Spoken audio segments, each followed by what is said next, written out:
महिदपुर तहसील कार्यालय में एक बड़ा मामला सामने आया है, जहां रीडर दीपा चेलानी को लोकायुक्त की टीम ने 5,000 रुपए की रिश्वत लेते हुए रंगे हाथों गिरफ्तार किया है। आरोपी रीडर ने पट्टे की जमीन के दस्तावेज में बदलाव करने के लिए किसान से रिश्वत मांगी थी। लोकायुक्त डीएसपी दिनेश चंद्र पटेल ने बताया कि महिदपुर निवासी हाकम चौहान की खेड़ा खजूरिया गांव में पट्टे की जमीन है। जमीन के दस्तावेजों में नाम की त्रुटि सुधारने के लिए उन्होंने तहसील कार्यालय में आवेदन दिया था। यहाँ पदस्थ रीडर दीपा चेलानी ने त्रुटि ठीक करने के बदले 10,000 रुपए की रिश्वत की मांग की। हाकम सिंह चौहान ने 6 मार्च को लोकायुक्त पुलिस अधीक्षक को शिकायत दर्ज कराई। शिकायत के आधार पर लोकायुक्त ने ट्रैप प्लान तैयार किया। तहसील कार्यालय में हाकम चौहान को 5,000 रुपए रिश्वत के साथ दीपा चेलानी के पास भेजा गया। जैसे ही दीपा चेलानी ने रिश्वत की राशि ली, लोकायुक्त की टीम ने उसे रंगे हाथों पकड़ लिया। इस मामले में लोकायुक्त की टीम ने आरोपी महिला को भ्रष्टाचार अधिनियम के तहत कार्रवाई की है। ट्रैप टीम में शामिल अधिकारी निरीक्षक हिना डावर, प्रधान आरक्षक हितेश ललावत, आरक्षक मोहम्मद इसरार, आरक्षक संदीप कदम, आरक्षक नीता बैस, आरक्षक रितु मालवीय और कंप्यूटर टाइपिस्ट अंजलि पुरानिया शामिल थे। शिकायतकर्ता हाकम चौहान निवासी माधुपुरा, इनको और इनके भाई को पट्टे की ज़मीन मिली हुई। जिस ज़मीन पर ये काबिज है वह ज़मीन उसके भाई के नाम पर है। तो नाम दुरुस्त करवाने के लिए इन्होंने तहसील कार्यालय में आवेदन दिया है। तहसीलदार रीडर द्वारा 10,000 रुपये रिश्वत की मांग की गई थी। शिकायत का सत्यापन किया गया। शिकायत सही पाए जाने पर आज 5,000 रुपये रिश्वत लेते हुए रीडर दीपा चेलानी को रंगे हाथ पकड़ा गया। विजयगंज मंडी के गांव हीरापुर में एक युवती के लापता होने के बाद उसके परिवार ने पड़ोसी पर हमला कर दिया, जिसमें पति पत्नी और पुत्र घायल हो गए। तीनों को उपचार के लिए चरक भवन में भर्ती किया गया है। सीमाबाई ने बताया कि पड़ोस में रहने वाले जीवन की बेटी कुछ दिन पहले घर छोड़कर चली गई थी। जीवन ने अपने परिवार पर शंका जताई और रात को अपने साथी पप्पू राजा नवल के साथ घर आकर लाठी पाइप से हमला कर दिया। घटनाक्रम के बाद आसपास के लोगों ने बीच बचाव किया और अस्पताल पहुंचाया। पुलिस ने घायल की शिकायत पर हमला करने वालों के खिलाफ मारपीट का प्रकरण दर्ज कर जांच में लिया है। पुलिस ने बताया कि मामले की जांच की जा रही है और आवश्यक कार्रवाई की जाएगी। हमारे पड़ोसी रहते हो तो उनकी लड़की बग्गी थी, तो हमारे यूँ बोलते हैं कि तुम्हारा आते, तो हमारे एकदम से लट लेके लाठी दारिया परसी लेके आया मारने के लिए। चक्कू, खटका वाला चक्कू। 5 वो तो बहुत लोग थे साहब, हम तो पहचाना नहीं। शंकरपुर का दूसरी जाति का भी था। हाँ, जीवन ने दी, जीवन, पप्पू, हाँ ने राजन, नवल, मई घर पे हीरापुर। उज्जैन में लक्ष्मी बेकरी में फंगस लगी कचौरी बेचने का मामला सामने आया है। चरक अस्पताल के इंटर्न की तबीयत बिगड़ने के बाद खाद्य विभाग की टीम ने बेकरी पर दबिश देकर सैंपल कलेक्ट किए और संचालक को नोटिस थमाया है। चरक अस्पताल के इंटर्न ने लक्ष्मी बेकरी से खरीदी गई कचौरी खाने के बाद अपनी तबीयत बिगाड़ ली। डॉक्टर ने इसकी शिकायत बेकरी संचालक से की, लेकिन उन्होंने अपनी गलती स्वीकार नहीं की। इसके बाद डॉक्टर ने खाद्य विभाग के अफसरों से शिकायत की। खाद्य विभाग की टीम ने लक्ष्मी बेकरी पर दबिश देकर किचन की जांच की, कचौरी बनाने के मटेरियल के सैंपल लिए। टीम ने संचालक को धारा 32 के अंतर्गत नोटिस भी दिया है। इस मामले में खाद्य विभाग के अफसरों ने बताया कि लक्ष्मी बेकरी के संचालक को नोटिस थमाया गया है और उन्हें जवाब देने के लिए कहा गया है। यदि संचालक का जवाब संतोषजनक नहीं होता है तो उनके खिलाफ कार्रवाई की जाएगी। अपन इतना ट्रस्ट करके आंख बंद करके मंगा रहे हैं कि भैया चलो ठीक है, अच्छी जगह होगी, अच्छी जगह होगी, अच्छी जगह होगी। कौन सी जगह से आप मंगाते हो खराब नहीं होती, ये तो अरे ऐसा थोड़ी ना होता है। हम तो मेरी बात सुनो काका, हम तो 10 रुपए वाले छाप वाले हैं जो रोज ताजी बना के देता है। तो आप पैसे देके कुछ भी थोड़ी ना कर लोगे। पैसे का मतलब नहीं है भाई, या तो आप मैंने इसीलिए आपको बोला कि आप आके मिलो एक बार। कितने लोग आते हैं, ये खराब होता है, खराब होता है, थोड़े कच्चा धंधा लेके बैठे भैया। क्या है आपका? आगे हमें ले जाएंगे। आपने हम अगली बार भी मंगाएंगे। ये तो आपकी लापरवाही अब है। एक बात कैसे होती है? साढ़े अब आप आठ- इसको रोक सकते हो क्या? अरे बिल्कुल रोक सकते हैं। मेरे बात सुनिए। नहीं नहीं सर, बिल्कुल रोक सकते हैं। दिक्कत तो आपकी सुनिए। है, प्रॉब्लम तो नहीं नहीं, बिल्कुल रोक सकते हैं फूड पॉइजन। मेरी बात सुनिए। सर ने जो कहा आप बात ही समझो। आप सही दुकान लेके बैठे आप फ्री में बेच रहे हो क्या उसको? आप उस चीज को फ्री में बेच रहे हो क्या? अरे मैं जो बोलने की कोशिश कर रहा हूँ अब आप मुझे क्यों बता मेरी बोल बात रहे सुनिए। हो कि मैं पैसे आप- भेज देता हूँ मेरी बात वापस, सुनिए। तो क्या आप पैसे के उस पे कुछ भी कर लोगे? पैसे दे के आप फ्री हो क्या जाओगे। कर लोगे? पैसा नहीं, पैसा आपने नहीं। बोला कभी ना कोई चीज खराब कि मैं हो गई। पेमेंट वापस कर अरे देता कम हूँ। से कम हम तो बदल के भी दे रहे हैं। आज सब्जी वाले से सब्जी लाते हैं, आप जाते हो सब्जी वाले को वापस। अरे यार, सबसे तुलना मत करिए आप यार, सबसे तुलना मत करिए आप कि वो खराब दे रहा तो मैं भी खराब दूंगा। मतलब जमाना खराब है तो आप भी खराब हो जाओगे क्या? ये कोई बात नहीं क्या यार? उज्जैन पुलिस ने एक बड़ी कार्रवाई में खासरोद में सोने मकान पर हुई चोरी का 24 घंटे के अंदर खुलासा कर दिया है। पुलिस ने चोरी गए माल का 80% बरामद किया है, जिसमें सोने के आभूषण और नकदी शामिल हैं। पुलिस अधीक्षक उज्जैन प्रदीप शर्मा के निर्देशानुसार अति पुलिस अधीक्षक मयूर खंडेलवाल एवं अनुविभागीय अधिकारी खासरोद पुष्पा प्रजापत के कुशल मार्गदर्शन में पुलिस टीम ने इस मामले का खुलासा किया है। पुलिस ने बताया कि बदमाशों ने घटना से पहले मकान की रेकी की थी। घटना को अंजाम देने के लिए एक बलेनो कार का उपयोग किया था। पुलिस ने बदमाशों के पास से चोरी गए माल का 80% बरामद किया है, जिसमें सोने के आभूषण और नकदी शामिल है। गिरफ्तार बदमाशों के नाम समीर पिता नासिर खान पठान और प्रकाश पिता भंगड़ा हरिजन है। एक बदमाश इकबाल पिता जफर हुसैन अभी भी फरार है। पुलिस ने बताया कि बदमाशों ने घटना को अंजाम देने के लिए एक बलेनो कार का उपयोग किया था, जिसकी कीमत 6 लाख रुपए है। पुलिस ने बदमाशों के पास से चोरी गए माल का 80% बरामद किया है, जिसमें सोने के आभूषण और नकदी शामिल है। 7/3/2025 को जैसे खाचरोद थाने पे सूचना प्राप्त हुई थी कि शाम को 6 बजे सोने मकान में जो महिला रमज़ान का महीना चल रहा है मस्जिद में गए थे। उस समय कोई अज्ञात व्यक्ति ताला तोड़कर कीमती सामान सोने चांदी का और 58,000 रुपये नगद ले गया। जब पुलिस ने तुरंत वहां जाकर CCTV फुटेज चेक किए तो 3 बदमाश उसमें दिखाई दिए।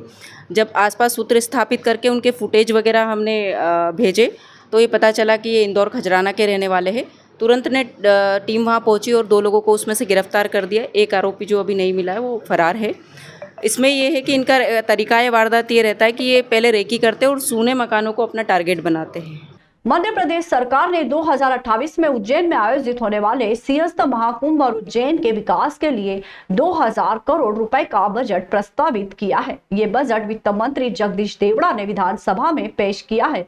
इस बजट के तहत उज्जैन में airport, deep tech research campus और 4 लेन हाईवे निर्माण की योजना है। इसके अलावा श्री कृष्ण पाथे योजना के लिए 10 करोड़ रुपए के प्रावधान किए गए हैं। अखाड़ा परिषद के अध्यक्ष रविंद्र पुरी महाराज ने कहा कि 2000 करोड़ रुपए से काम नहीं चलेगा। उज्जैन सिंहस्थ के दौरान 10,000 करोड़ रुपए का बजट लाना होगा। उन्होंने कहा कि उज्जैन को दिव्या भाव और आध्यात्मिक नगरी और सिंहस्थ 2028 के कार्य को किया जाएगा। उन्होंने बताया कि 2028 सिंहस्थ के दौरान 40 करोड़ से अधिक देश विदेश और भारत से श्रद्धालु शिप्रा में आस्था की डुबकी लगाने के लिए पहुंचेंगे। उन्होंने दक्षिण भारत में रहने वाली सनातनी की ओर अग्रसर हो रहे हैं और प्रयागराज कुंभ में जिस तरह से सोशल मीडिया पर अश्लीलता फैलाई गई थी, उसको लेकर उज्जैन में अब समय रहते सोशल मीडिया पर धार्मिक भावनाओं को लेकर अश्लीलता फैलाने वालों पर रोक लगाने की बात की है। बहुत बहुत आशीर्वाद, साधुवाद। बहुत खुशी की बात है कि हमारा जो उज्जैन है, यहाँ भी हमारा जो महाकुंभ की तैयारियां शुरू हो चुकी है और 2000 करोड़ का बजट सैंक्शन हो रहा है।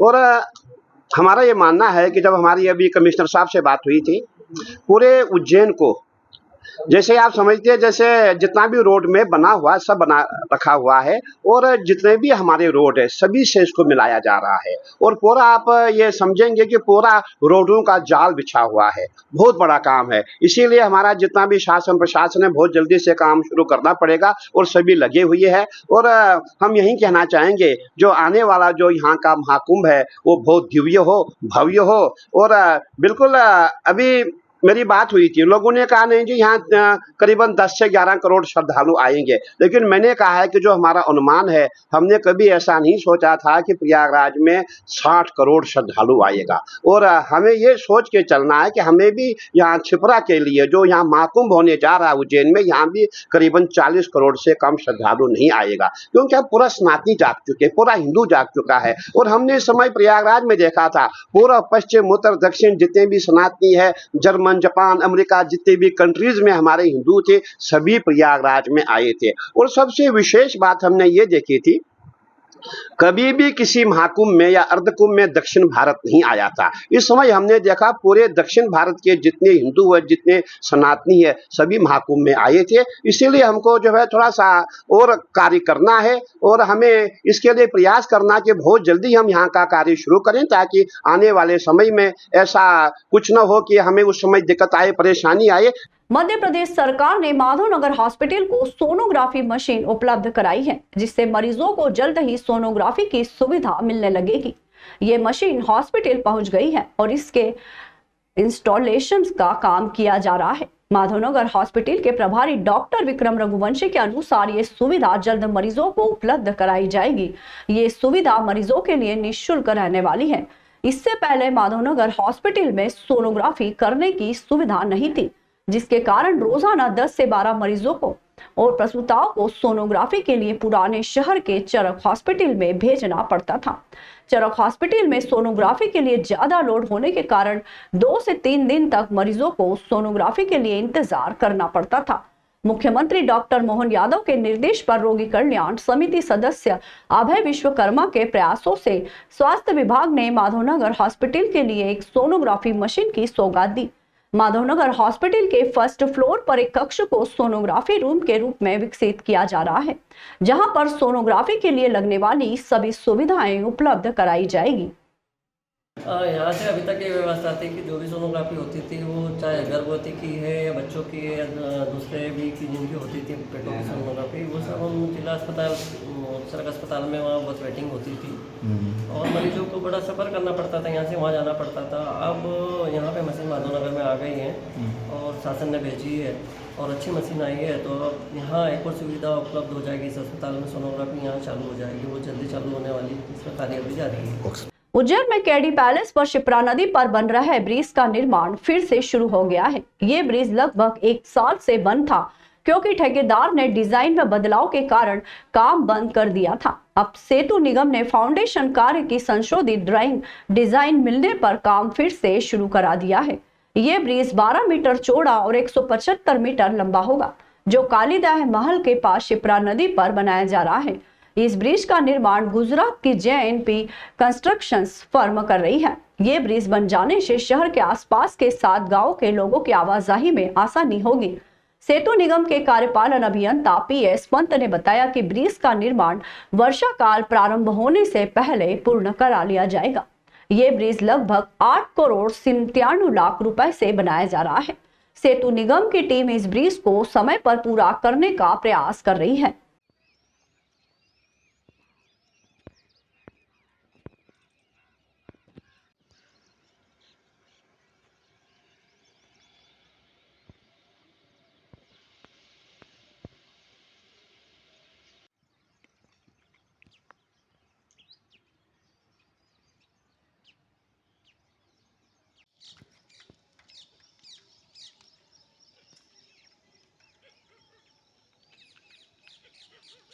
उज्जैन के चरक अस्पताल में एम्बुलेंस सेवा की खराब स्थिति को देखते हुए सांसद अनिल फिरोजिया ने दिशा निर्देश दिए हैं, जिसके बाद अस्पताल प्रशासन ने सुधार कार्य शुरू कर दिया है।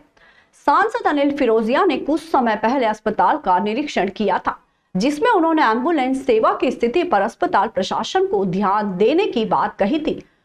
CMHO अशोक पटेल और civil surgeon doctor Ajay Divakar ने चरक चिकित्सालय में एम्बुलेंस सेवा को सुधारने के लिए काम किया है। CMHO डॉक्टर अशोक पटेल ने बताया कि 2 सरकारी एम्बुलेंस मरीजों के लिए उपलब्ध है।